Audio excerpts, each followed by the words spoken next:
Welcome to Goldman Sachs Exchanges. I'm Allison Nathan, and I'm here with George Lee, co-head of the Goldman Sachs Global Institute. Together, we're co-hosting a series of episodes exploring the rise of AI and everything it could mean for companies, investors, and economies. George, great to see you again.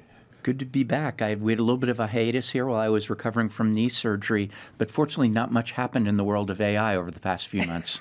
I'm kidding, of course.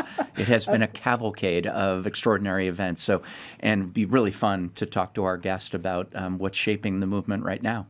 Yes, well, great to have you back, George. And today we are going to take a closer look at an area that we've touched on before in our conversations, you and I, but really deserve a closer look. And that is the resources that the AI build-out could require. We are joined here by Brian Singer, head of GSSA and Goldman Sachs Research. Thank you for having me, Allison. Thank you, George. Glad to have you here, Brian. Great to be with you all. And Brian, just to kick off the conversation, we've been talking about the tremendous amount of power that data centers will require for a while now. But the amount of spending on these data centers have just continued to grow and grow and grow. I think that was a key feature of the last few months when we think about the AI space. So first, put some numbers on those developments and what it can mean for power demand. Sure. I mean, we have seen the hyperscalers' capital budgets and R&D budgets in 2026 and 2027 combined increase by more than $300 billion. And I'm sure we can get into the debate whether there's going to be a second derivative inflection coming towards slower growth going forward. But you're growing off of a upwardly revised budget by $300 billion plus, and that is going to trickle down into power and a whole host of other uses. And so we've been focused on where will that money go and what are the investment opportunities for the enablers.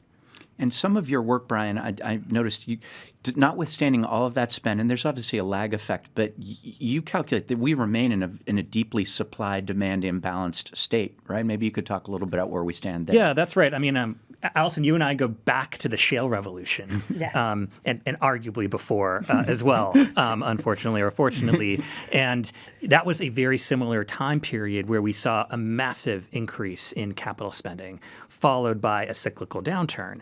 And what drove the shift then from the appraisal hopes and dreams phase into the execution phase were three factors. One, the product became oversupplied.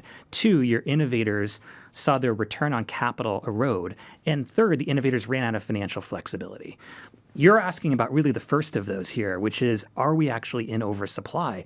And it doesn't look like we're at that point where the Goldman Sachs's, the big companies of the world know what they need and are going to get from a token and compute perspective. But frankly, you're on the front lines of that. So I actually think you're probably a better arbiter of whether we are actually moving into a period where we're defining the demand for AI, or whether as we see continued productivity gains, whether that's just going to be met with more demand for compute, more demand for tokens for the same capital budgets. Yeah. Well, my perspective is that demand growth will continue to surprise us. And contributing to that, and you observed it in your research report, is that there's more demand from enterprises for fundamental sources of token flow.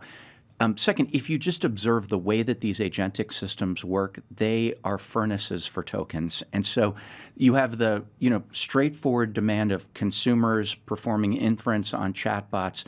But what I see really opening up, and what I think we'll see will ultimately swamp the amount of human AI traffic, is agentic machine-to-machine traffic. So I think that's kind of the runaway demand driver that is keeping it really tight in supply and demand today.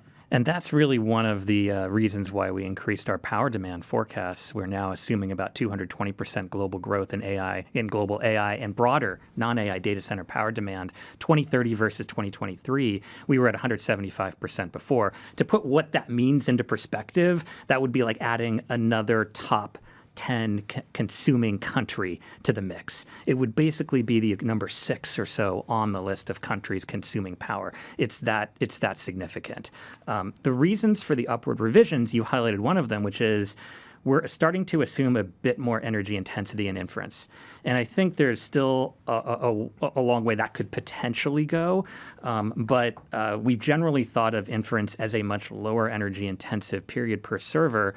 But we're starting to see that start to change for some of the reasons that you highlighted. Some of the other factors that drove the increase were, number one, just the sheer number of servers that are being shipped, and our broader research teams forecasting more of that. Yeah. And then also, we're starting to see a bit more deployment deployment of your latest gen servers as well. In addition to you're building more data centers in the world, and so you have the ability to actually have servers turn into power demand.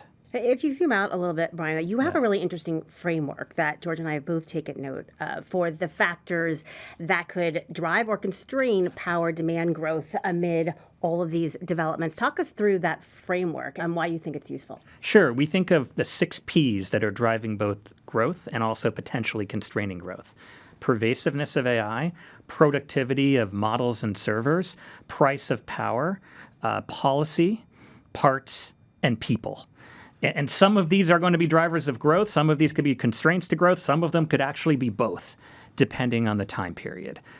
Of all of these, and I'm sure we'll get into it here, we're most worried from a constraint perspective on the people side, and the ones where we get a lot of questions on that, at least for now, we are less worried, is the rising price or supply cost of power, and then we're less worried about the pervasiveness and the response to productivity gains for some of the reasons we just talked about.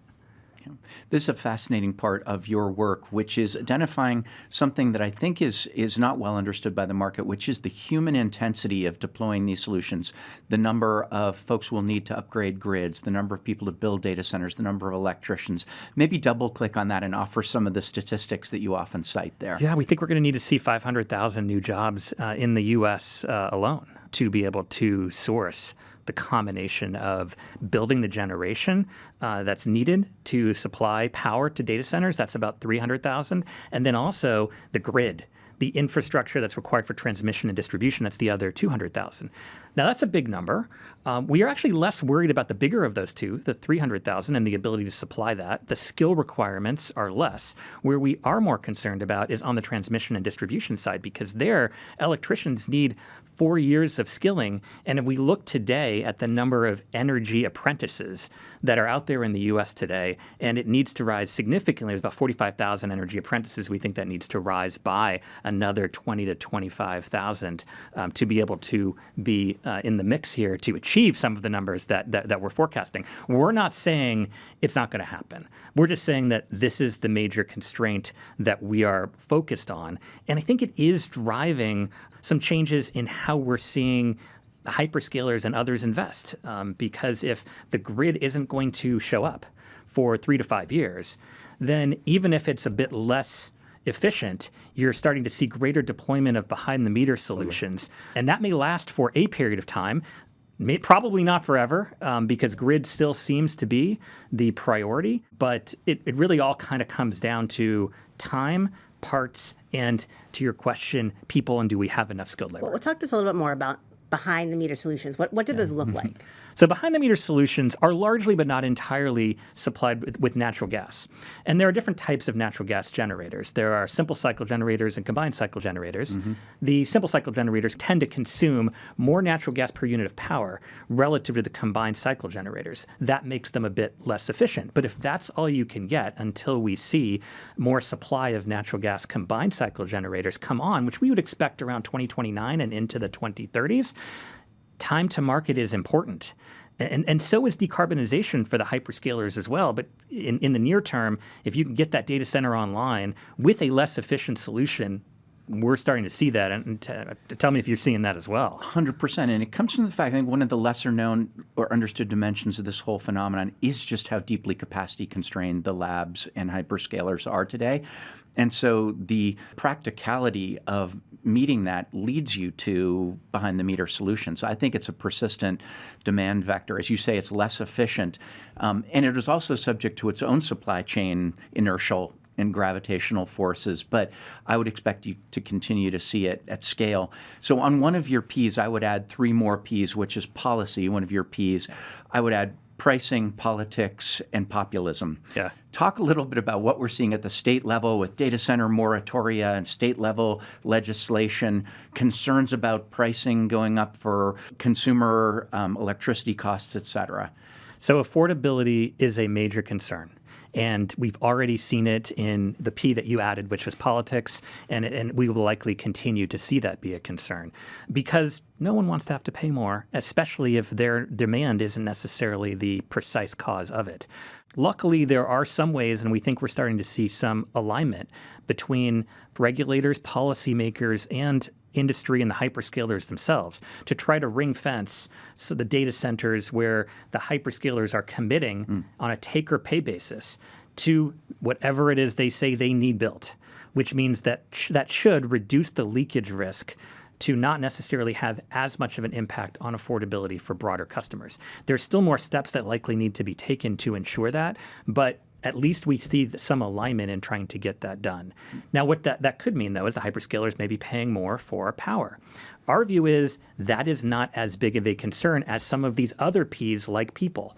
And that also goes to the type of how power could be sourced. We did an analysis looking at sourcing power from green, reliable solutions. That could be nuclear. That could be combinations of natural gas with solar and wind and battery storage together. Those do cost more. They have a higher supply cost relative to natural gas combined cycle, as an example.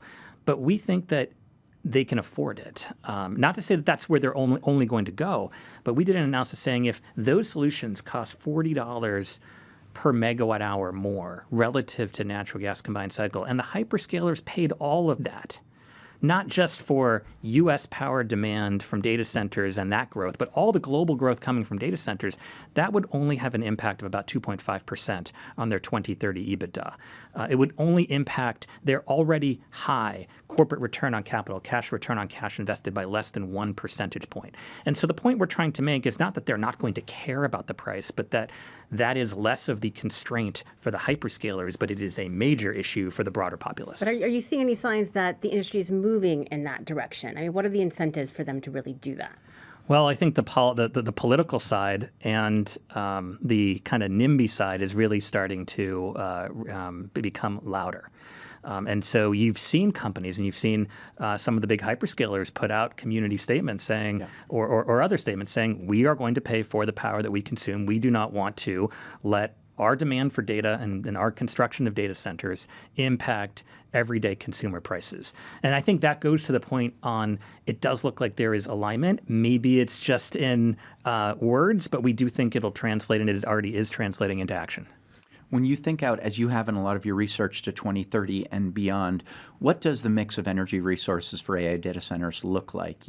You've talked about the kind of proximate demand and convenience of natural gas solutions, but you've got a sort of Moore's Law-like dynamic for solar and batteries.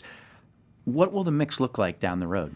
Yeah, we broadly think about power being sourced for data centers as roughly 60% coming from thermal sources, which is largely natural gas, 40% coming from renewable sources, and there's a little bit of extra for nuclear as well, which is and that's through 2030.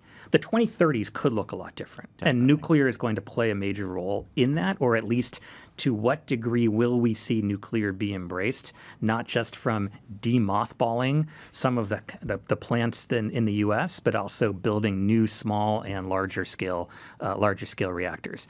But the parts availability, that P, that's going to really help to drive how power is going to be sourced chronologically. Because if you can't get that natural gas combined cycle turbine until 2029, 2030, 2031, and nuclear isn't going to play a meaningful role beyond the demothballings until the 2030s and potentially mid-2030s, you have fewer options in the near term.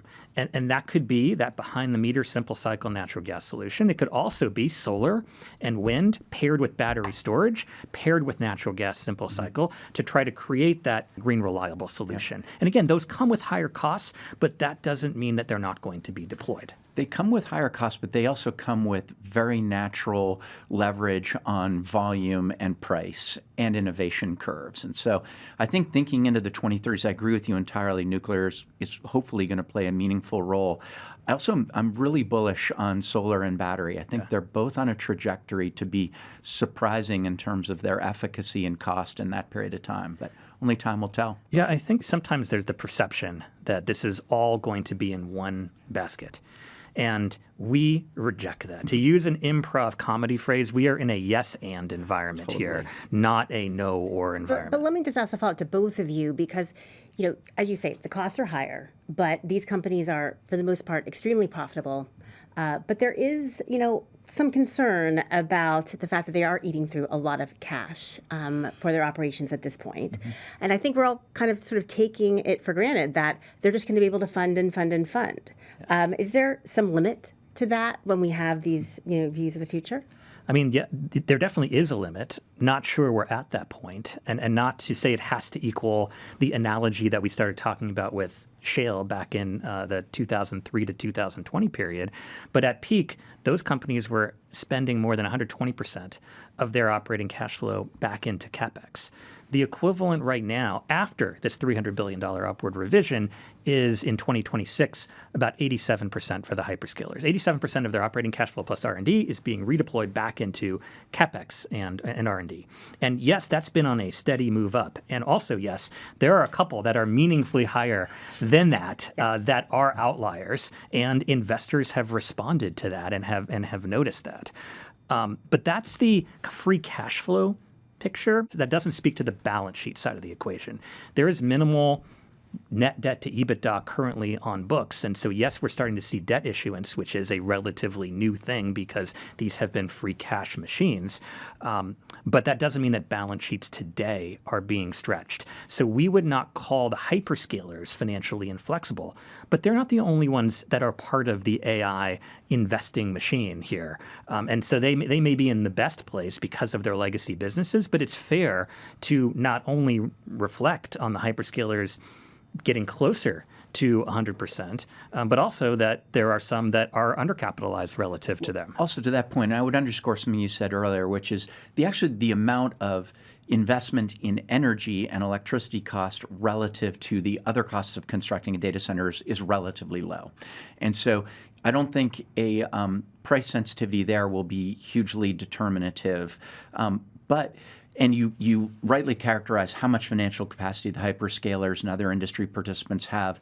What about the utilities? They're being called upon to make major investments. The amount of CapEx they're deploying has gone up dramatically, almost as much on a percentage basis as the hyperscalers. So talk through that dynamic and the capacity that exists there. Sure. The utilities do not have the extent of the balance sheet strength that the hyperscalers do, but for regulated utilities that receive the permission from their regulator to invest in projects, they will likely need to finance that. And that typically comes with equity and debt.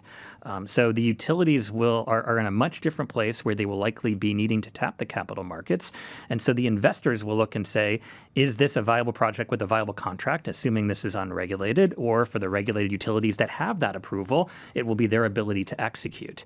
The area that I know you are very close to that is, I think, a bit more in flux, in particular from the utilities, is large-scale nuclear or even nuclear broadly. Mm-hmm. And there seems to be a bit of a super abundant chivalry going on right now, which is everyone wants to hold the door open for someone else to let those projects go through the door ahead of them. Mm-hmm. No one wants to be first, second, third, or fourth.